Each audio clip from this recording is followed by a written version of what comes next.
नमस्कार दोस्तों, हमारे YouTube चैनल पर एक बार फिर आपका स्वागत है। आज मैं आपके लिए एमपी टेट वर्ग 2 संबंधी एक और इम्पोर्टेंट वीडियो लेकर आया हूं, जिसमें आज हम बात करेंगे भाग ए में पूछे जाने वाले 30 प्रश्नों के बारे में। ये सभी सब्जेक्ट के अभ्यर्थियों के लिए कॉमन है क्योंकि ये सभी को कंपलसरी है। इसके अलावा 120 प्रश्न का आपका सब्जेक्ट वाइज अलग से पूछा जाएगा। कुल 150 नंबर का आपका प्रश्न पत्र आने वाला है। तो ये हमारा प्रैक्टिस सेट नंबर 8 है।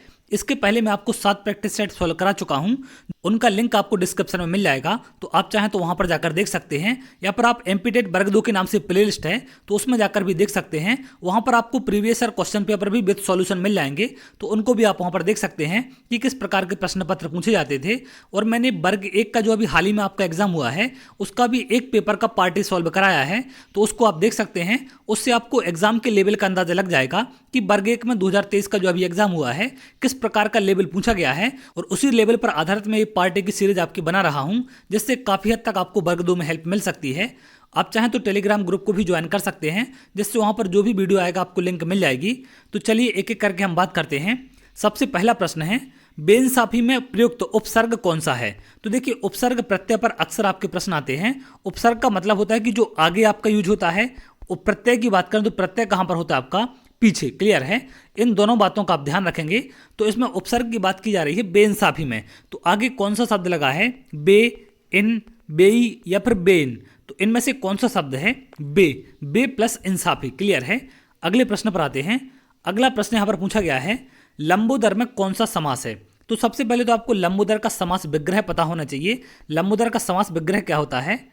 लंबा है उधर जिसका, लंबा है उधर जिसका, उनको हम क्या बोलते हैं? गणेश जी। क्लियर है? गणेश जी बोला जाता है इनको। तो इसमें कौन सा समास होता है? जब ऐसे प्रकार के शब्द आपके आते हैं तो इसमें कौन सा होता है? बहुब्रीहि समास। क्लियर है?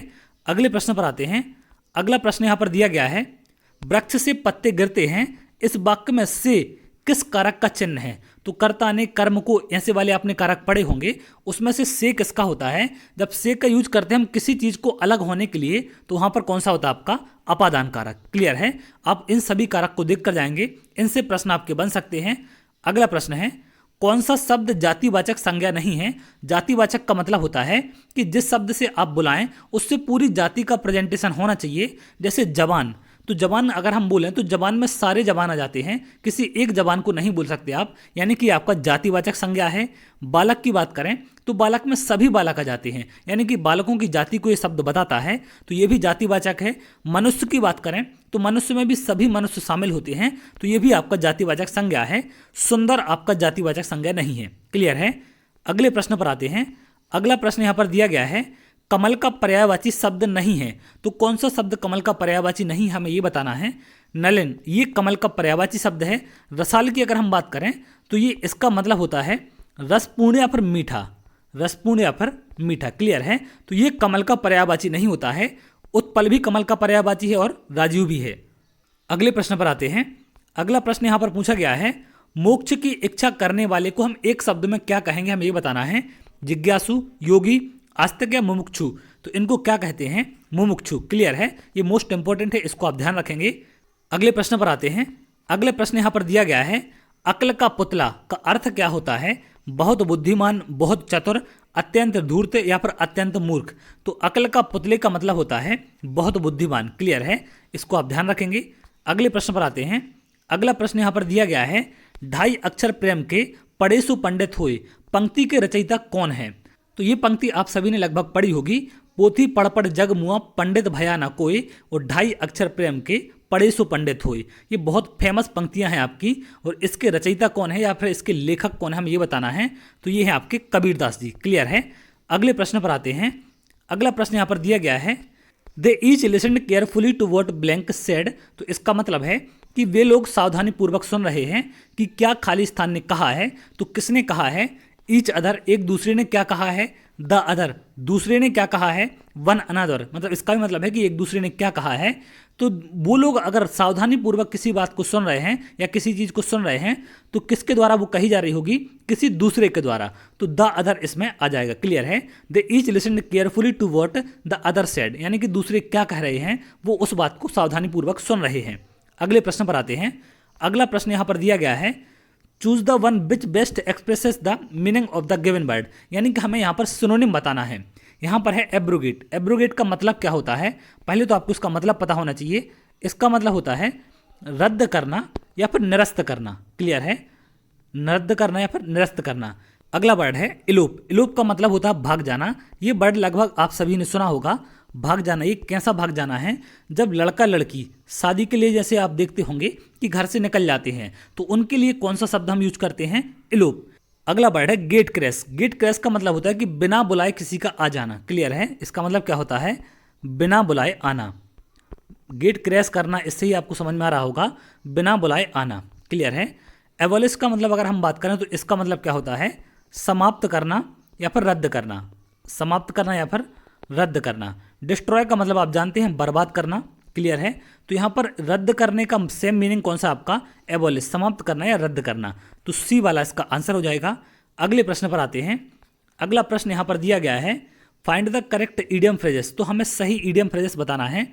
Turn over a new leaf, इसका मतलब होता है एक नए जीवन की शुरुआत करना। अब ये नया जीवन कैसा है आपका, आप अपने पुराने बिहेवियर को छोड़कर नए बिहेवियर को एक्सेप्ट करते हैं, उसके बाद आगे की जिंदगी गुजारते हैं, या फिर कुछ आप नई चीज़ें चेंज करके अपने जीवन को चलाते हैं, तो उसको हम क्या बोलते हैं, turn over a new leaf. यानी कि आपने पुराने काम को छोड़कर नए तरीके से अपनी जिंदगी को जीना शुरू किया है।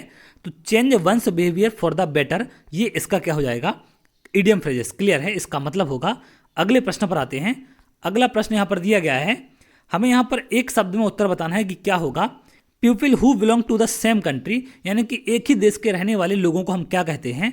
पहला वर्ड यहाँ पर है पेट्रियोट्स। इसका मतलब क्या होता है, इसका मतलब होता है देशभक्त। क्लियर है। अगला है कॉमरेड्स। का मतलब क्या होता है, इसका मतलब होता है आपका साथी या फिर जो आपके मित्र होते हैं उनको हम बोलते हैं। अगला है कंपेट्रियोट्स। इसका मतलब होता है हम वतन। आपने अक्सर शब्द सुना होगा ये, हम वतन या फिर एक ही देश के। क्लियर है, एक ही देश के। अगर हम बात करें नेटिव्स की, तो इसका मतलब होता है मूल निवासी। तो इन शब्दों को आप चाहें तो लिख सकते हैं। क्लियर है। तो यहाँ पर बात की गई है कि people who belongs to the same country, यानी कि एक ही देश के रहने वाले लोगों को हम क्या कहते हैं, इनको कहते हैं हम वतन। क्लियर है, कंपेट्रियट्स, ये इसका आंसर होगा। अगले प्रश्न पर आते हैं। अगला प्रश्न यहाँ पर हमें एक्टिव पैसो बताना है। We have already done the exercise. तो एक्टिव पैसों में कन्वर्ट करने के लिए हमें पहले देखना पड़ता है कि जो यहाँ पर सेंटेंस दिया गया है ये आपका एक्टिव में है या पैसिव में। तो ये आपका किस में है, एक्टिव वॉइस में है। क्लियर है। अब ये किस टेंस में दिया गया आपका, आप यहाँ देख सकते हैं हैव। हैव का मतलब क्या होता है, ये आपका प्रेजेंट परफेक्ट में है। क्लियर है। जब हम प्रेजेंट परफेक्ट का एक्टिव से पैसिव बनाते हैं तो उसमें एक शब्द ऐड होता है आपका बीन। क्लियर है। तो पहले तो हमें ऑब्जेक्ट को आगे करना है, द एक्सरसाइज। तो द एक्सरसाइज आपका आगे आ जाएगा जैसा कि 3 ऑप्शन में दिया गया है। इसके बाद द एक्सरसाइज के हिसाब से आपकी हेल्पिंग वर्ब आएगी। तो द एक्सरसाइज कैसा वर्ड है आपका, सिंगुलर है। तो यहाँ पर वर्ब भी कैसे आएगी, सिंगुलर, यानी कि हैव का क्या हो जाएगा, हैज। तो हैज कहाँ पर है, आप यहाँ देख सकते हैं, इसमें हैज लगा हुआ है, बाकी में यहाँ पर ऐसा नहीं है। और आगे क्या होगा, ऑलरेडी शब्द आएगा, इसके बाद बीन लगेगा, बीन। और यहाँ पर डन का तो डन ही रहेगा, बाई के बाद क्या हो जाएगा, बी का क्या बन जाएगा यहाँ पर, अस। क्लियर है। तो बी नंबर का इसका आंसर हो जाएगा। इस तरीके से आप आसानी से ऑप्शन से एलिमिनेट करके इसका आंसर कर सकते हैं। अगले प्रश्न पर आते हैं। अगला प्रश्न है यहाँ पर, फोबोस और डाइमोस निम्नलिखित ग्रहों में से किसके प्राकृतिक उपग्रह हैं। तो ये किसके हैं, मंगल के हैं। क्लियर है। मंगल को हम क्या कहते हैं, लाल ग्रह के नाम से भी जाना जाता है, इसको भी आप ध्यान रखेंगे, ये भी अक्सर कर प्रश्न आपका बन जाता है। अगले प्रश्न पर आते हैं। अगला प्रश्न यहाँ पर दिया गया है, सुल्तान अजलन शाह कप किस खेल से संबंधित है। मोस्ट इंपॉर्टेंट प्रश्न है आपका, ये अक्सर कर एग्जाम में पूछे जाते हैं। सुल्तान अजलन शाह कप किस खेल से संबंधित है आपके, ये है आपका हॉकी से। क्लियर है। अब यहाँ पर कुछ चीज़ें और आप याद रखेंगे। सुल्तान अजलन शाह कप की शुरुआत कब हुई थी, 1983 में। और ये खेल आपका कहाँ पर आयोजित होता है, ये होता है आपका मलेशिया में। क्लियर है। तो इसकी जगह भी आपको ध्यान रखनी है। सुल्तान अजलन शाह कप कहाँ पर होता है आपका, मलेशिया में इसका आयोजन होता है, और हॉकी से ये खेल संबंधित है। अगले प्रश्न पर आते हैं। अगला प्रश्न यहाँ पर दिया गया है, निजाम खान किस लोधी सुल्तान का असली नाम था। तो ये इनमें से किस लोधी सुल्तान का था, बहलोल लोधी, सिकंदर लोधी, इब्राहिम लोधी या फिर दौलत खान लोधी। इसका आंसर आप में से बहुत सारे अभ्यर्थी जानते होंगे। निजाम खान नाम था सिकंदर लोधी का। क्लियर है। ये किसका पुत्र था, बहलोल लोधी के पुत्र थे। और इनको कब राजा बनाया गया था या फिर कब शासक बनाया गया था, 1488 में इनको उत्तराधिकारी बनाया गया था, बहलोल लोधी की मृत्यु के बाद। क्लियर है। अब यहाँ पर एक प्रश्न और बन सकता है आपका, कि लोदी वंश की स्थापना किसने की थी या फिर इसके संस्थापक कौन थे। तो इसके संस्थापक कौन थे आपके बहलोल लोधी। क्लियर है। इन्होंने इसकी स्थापना की थी 1451 में। तो इसको भी आप यहाँ पर ध्यान रखेंगे, इनसे भी प्रश्न आपके अक्सर बन जाते हैं। अगले प्रश्न पर आते हैं। अगला प्रश्न यहाँ पर दिया गया है, एक विद्यार्थी के मासिक परीक्षा में 5 विषयों के प्राप्तांक 2, 3, 4, 5, 6 हैं।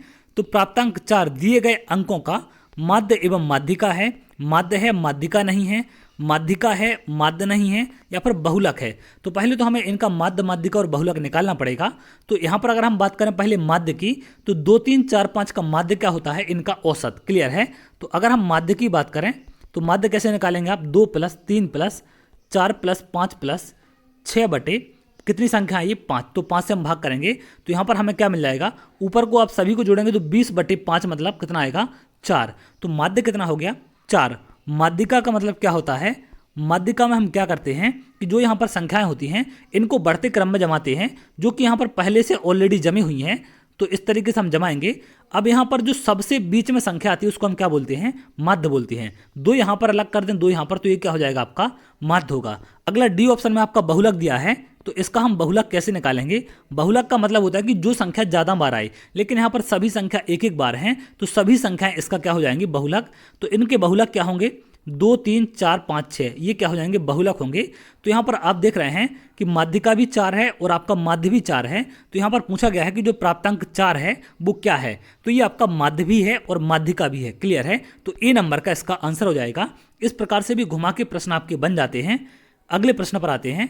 अगला प्रश्न यहाँ पर पूछा गया है, 45 रुपये में 50 आम बेचने से एक फल विक्रेता को 10% की हानि होती है, वह 32 रुपये में कितने आम बेचे कि उसे 28% का लाभ हो। पहले तो यहाँ पर आप देखें कि इसने 50 आम कितने में बेचे हैं, 45 रुपये में। क्लियर है। 10% की हानि का मतलब होता है कि जो ये 45 रुपये मूल्य है ये 90% की वैल्यू है। क्लियर है। तो 100% निकालने के लिए हम कैसे निकाल लेंगे, 45/90 × 100। तो यहाँ पर कितना निकल जाएगा, इससे 2 बार कटेगा और इससे 50, यानी कि 50 आम अगर वो 50 रुपये में बेचता तो ना तो उसको लाभ होता और ना ही उसको हानि होती। लेकिन हमसे पूछा गया कि 28% का लाभ होना चाहिए। तो हम क्या करेंगे कि 50 आम में देख लेंगे कि 50 आम को कितने रुपए में बेचें कि उसको 28% का लाभ हो। तो 50 रुपये की जगह हम कितने में बेचेंगे उसको, 50 का 128% में। क्लियर है। तो इतने रुपए में 50 आम बेचेंगे अगर आप, तो इससे काटेंगे तो कितना आ जाएगा यहाँ पर 64, यानी कि आप 50 आम को कितने में बेचेंगे, 64 रुपये में बेचेंगे तो आपको 28% का लाभ हो जाएगा। तो यहाँ पर हमसे पूछा गया है कि 32 रुपये में कितने आम बेचें। तो 50 आम 64 में बेच रहे हैं तो आपको 32 से बताना है। तो 64 में जब 50 आते हैं तो इसका आधा करेंगे तो 32 में कितने बिक जाएंगे आपके 25 आम। क्लियर है।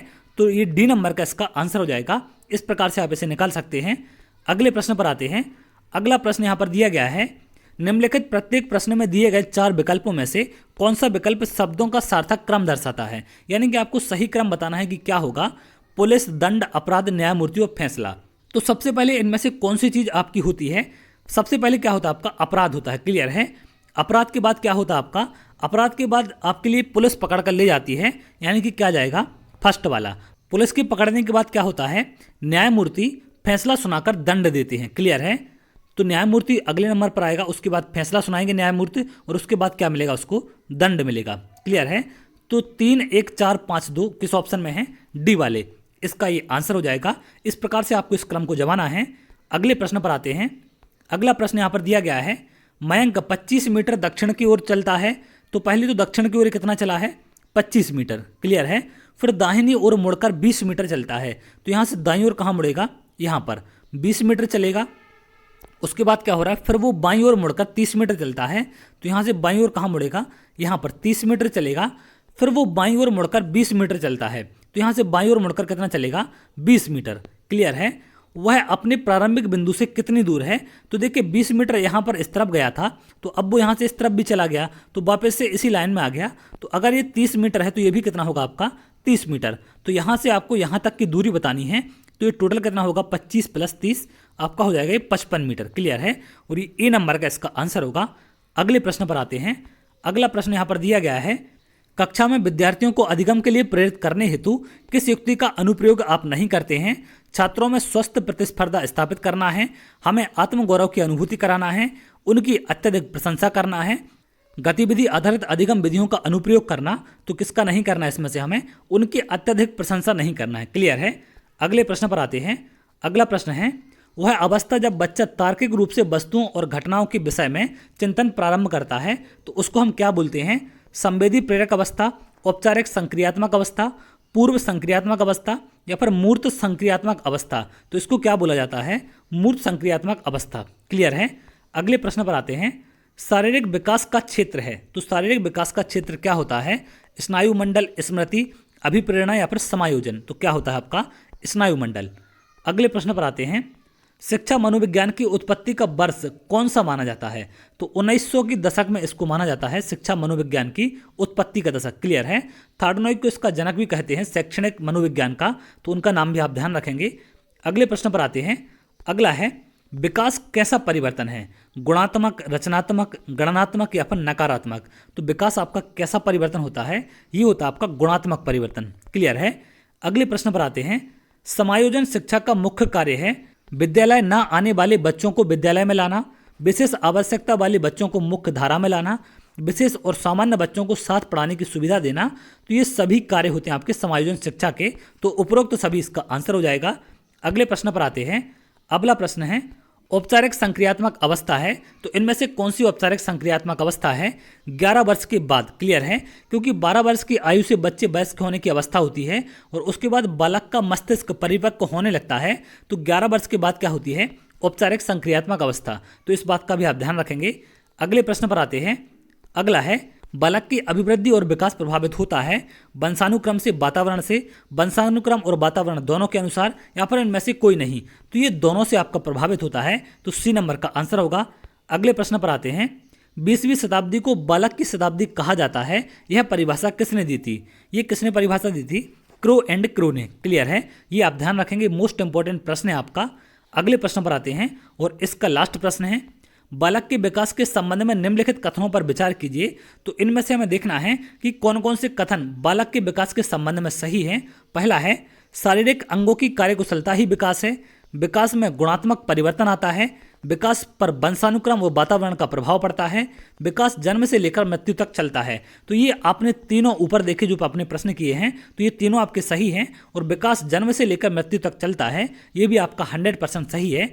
यानी कि ABCD चारों आपके क्या होंगे? सही होंगे। तो डी नंबर का इसका आंसर है।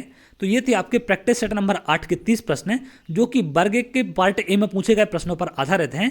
तो वर्ग 2 में भी इसी प्रकार के, इसी लेवल के प्रश्न आपसे पूछे जाएंगे। तो उम्मीद करते हैं कुछ नया सीखने आपको यहाँ पर मिला होगा। तो अगर आप ऐसे वीडियो चाहते हैं तो हमारे चैनल के साथ जुड़ सकते हैं। तो बहुत जल्द अगली वीडियो मिलेंगे, तब तक के लिए बहुत बहुत धन्यवाद।